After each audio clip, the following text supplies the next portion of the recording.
I think this is where therapy comes into play, Mm-hmm. and consistency is Mm-hmm. very important in Yeah. childhood because, you don't want to misdiagnose. You Mm-hmm. don't want to have a lack of diagnosis that leads Right. to untreated, you know, Right. issues. And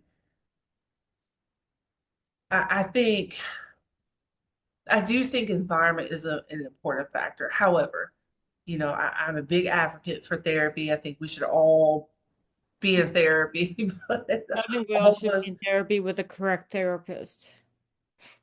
yes, You know yes, what I mean? Yeah. yeah. But, I think there's just a really big lack of education, a Right. lack of Yeah. education and a lack of consistency, really, Oh yeah. because, you know, had your parents just kind of kept with that, well, these environmental factors changed, Mm-hmm. so this is her behavior in response to it.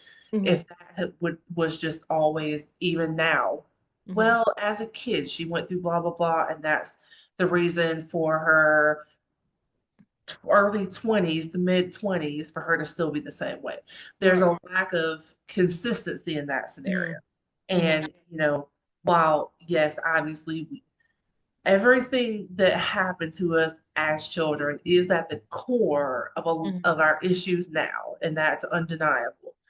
But it doesn't necessarily always have to carry into our adulthood. If Right.